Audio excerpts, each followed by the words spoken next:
1 तारीख को 1 अक्टूबर रविवार के दिन 2 बजे रॉयल मैंसन सेक्टर 29 में माननीय दीपेंद्र हुड्डा जी सांसद मुख्य अतिथि के तौर पे युवा सम्मेलन में पहुंच रहे हैं, जिसका आयोजन मेरी ओर से किया गया है, जिससे ज़्यादा से ज़्यादा युवा साथी और समस्त समाज के लोग पार्टी की नीतियों से जुड़ें और ज़्यादा से ज़्यादा प्रचार, चुनावी वर्ष है और ज़्यादा से ज़्यादा प्रचार प्रसार हो और जो इस सरकार की नीतियों से तंग है हर समाज, वो एक नए विकल्प के तौर पे माननीय दीपेंद्र हुड्डा जी के नेतृत्व में आगे बढ़े, साथ जुड़े और एक नए जोश खरोश की शुरुआत उस गार्डन से हो। ये सारा अभिप्राय इस सारे कार्यक्रम के लिए रखा गया है। कुलवंत जी, मैंने जो चुनाव लड़ा जिला परिषद का, वो मैंने इंडिपेंडेंट लड़ा और मेरे सामने जो वाइस चेयरमैन का चुनाव भी लड़ा, वो जो इनेलो के निशान पे चुन करके आया, हमारे पार्टी जिला पार्टी के अध्यक्ष इनेलो पार्टी के, वो उन्हीं का बेटा था। आमने सामने चुनाव हो गया, वहाँ भी कोई बात नहीं और कोई छोड़ने का विशेष कारण भी नहीं। जो मैंने देखा कि जनता की आवाज़ क्या है और जनता चाह क्या रही है आने वाले साल में, मुझे लगा कि सभी वर्ग, चाहे वो युवा, नौजवान, विद्यार्थी, चाहे वो किसान है, चाहे पहलवान है, जवान है, मजदूर है, व्यापारी है, मुझे लगा सभी जो समाज के लोगों का रुझान है वो कांग्रेस पार्टी की ओर है।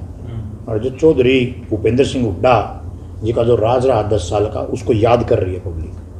तो मैं जो राजनीति करता हूँ वो मैं एक मानता हूँ कि अपने कर्तव्यों की पालना करने के लिए करता हूँ कि ज़्यादा से ज़्यादा काम हम समाज के किस मंच और किस प्लेटफॉर्म के माध्यम से हम कर सकते हैं।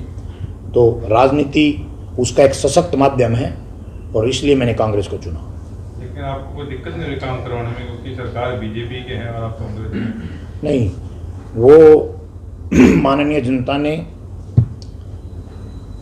हमें पूरे जिले में सबसे ज़्यादा वोट प्रतिशत दे करके चुना, तो वो हम सदन का हिस्सा हैं और अन्य पार्षद साथियों का साथ भी हमारे साथ है। तो काम हम जितने सदन के काम है वो हम करवा रहे हैं। लेकिन जो जैसा आपने कहा कि जो सरकार की नीतियां हैं या सरकार की तरफ से अड़चन है, निश्चित तौर पे वो अड़चन है, वो काम नहीं करा पा रहे। लेकिन चलो 1 साल का वनवास से ही फिर ज़्यादा काम होंगे। अच्छा, आप विधायकी का आप भी ताल ठोक रहे हैं? निश्चित तौर पे मैं तो एक कार्यकर्ता के तौर पे शामिल हुआ, लेकिन पार्टी जो भी जिम्मेदारी देगी उस जिम्मेदारी का हम बखूबी, चाहे किसी भी भूमिका में हमें उतारे, हमारे से कोई भी आशा अपेक्षा रखे, उसकी पूरे जिम्मेदारी के साथ काम करने के लिए हम तैयार हैं। आपकी कोई टिकट को लेकर कोई बातचीत हुई है? मुझे लगता नहीं टिकट को लेकर शायद किसी की बातचीत होती है। वो थोड़ा सा माहौल बनाने के लिए हमारे साथी मिथ्या बोल देते हैं। मैंने पहले भी आपको कहा, मैं एक कार्यकर्ता के तौर पे शामिल हुआ और निश्चित तौर पे हमें विश्वास है। मैं भी आपको इतना कहना चाहूँगा कि सब ठीक रहेगा। मलिक साहब, आपकी ही पार्टी के पुराने एक नेता हैं बिल्लू कादियान, उनका कहना है कि आपके यहाँ जो लोग आएंगे वो नकली आएंगे और मेरे यहाँ जो आएंगे वो असली आएंगे। नहीं, मैं तो जनता जनार्दन में किसी को ही नकली नहीं मानता। हर संविधान ने हर इंसान को इक्वली राइट दिया है वोट का, और उसकी गिनती भी उसी 1 से शुरू होती है। असली और नकली की परिभाषा तो वही बेहतर बता पाएंगे। अभी पिछला चुनाव भी हुआ था तो उनको असली लोगों ने वोट दी थी और मुझे भी बहुत असली लोगों ने वोट दी थी, तो 10,500 वोट उसमें आए थे। तो मेरे लिए तो वो सभी माननीय है और सबके प्रति श्रद्धा है। संविधान भी सबको बराबर मानता है। असली और नकली की डेफिनेशन मैं नहीं समझता। पैसे को लेकर बात हो रही थी, आप पैसे के दम पर राजनीति करते हैं। पैसे के दम पे कैसे? कल चर्चा चल रही थी कि एक जेब से पैसे देंगे, एक जेब से वोट लेंगे, ऐसा कुछ चल रहा है। नहीं, यदि इस देश में वोट बिकाऊ होते तो आज सारे व्यापारी लोग ही हर सदन का, चाहे वो लोकसभा, राज्यसभा, विधानसभा या जिले का सदन, जिला परिषद, सरपंच, पार्षद, तो सब पैसे वाले बनते हैं। ऐसा नहीं, जो जनता के बीच में रहते हैं, उनके सुख दुख के साथी हैं, राजनीति को राजनीतिक मायनों से करते हैं, वही लोग आगे बढ़ेंगे और बढ़ते रहें। प्रोग्राम में कल जो लोग आएंगे परसों, तो वो क्या गांव के लोग आएंगे या फिर ग्रामीण के लोग होंगे? हमने पूरा प्रयास किया है।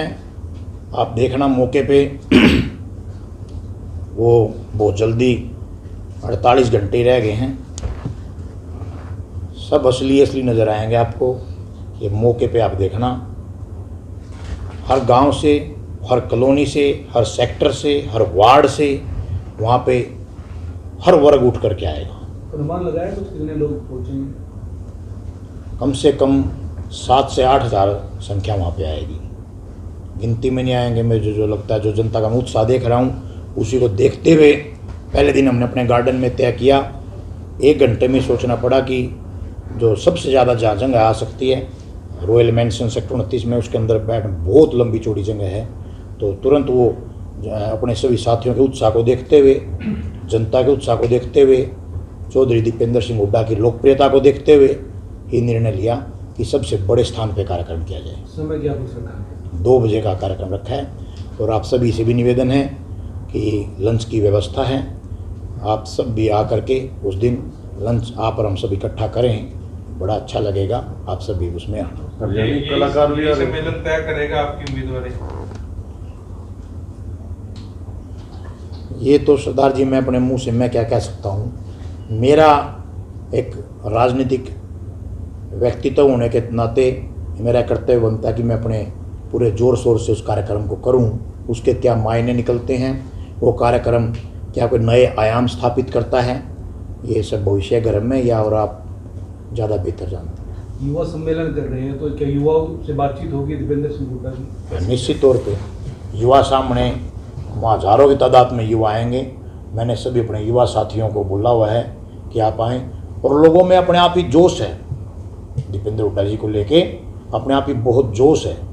और आप हर जगह देख रहे होंगे, चाहे आज आप किसी प्राइवेट सेक्टर में देख लो, चाहे आप सेक्रेटरीट में जाके किसी गवर्नमेंट सेक्टर में देख लो, परिवर्तन हरियाणा में सीधा परिवर्तन नज़र आ रहा है। परिवर्तन निश्चित है। मैं अपने पानीपत ज़िले के सभी माननीय लोगों से, जनता से और विशेषकर नौजवानों से मैं अपील करता हूं कि वो ज़्यादा से ज़्यादा संख्या में आकर के, युवा सांसद लोगों के बीच में बहुत ही लोकप्रिय, बहुत ही मेहनती और नौजवानों के दिलों की धड़कन दीपेंद्र हुड्डा जी के विचार सुने। और वहाँ पर उनसे पहले वहाँ पे हमारे बीच में अजय हुड्डा जी, जो सांस्कृतिक कार्यक्रम हरियाणा को, हरियाणवी भाषा को लेकर के रखते हैं बीच में, वो भी हमारे बीच में रहेंगे। उनको भी सुने ताकि हरियाणवी झलक, जो हरियाणवी छटा वहाँ बिखरे, उससे भी वो रूबरू रहें। और उसके बाद वो माननीय सांसद जी के विचार सुने। मेरी भीड़ काफ़ी ज़्यादा होने वाली है, लोगों में चर्चा हो रही है, उनको लेकर क्या व्यवस्थाएं की गई आपके द्वारा? हर प्रकार की व्यवस्था, बाहर मेन बाईपास से ही सारी ट्रैफिक की व्यवस्था रहेगी। वहाँ पे 4 एकड़ में अलग से व्यवस्था, ट्रैफिक की व्यवस्था रख दी गई है पूरा। और बीच बीच में सभी लोग पूरी व्यवस्था रहे। खाने की व्यवस्था बहुत अच्छे तौर पे दोनों तीनों तरफ, ताकि किसी को असुविधा ना हो। पूरी व्यवस्था एकदम मैं समझता हूँ दुरुस्त है।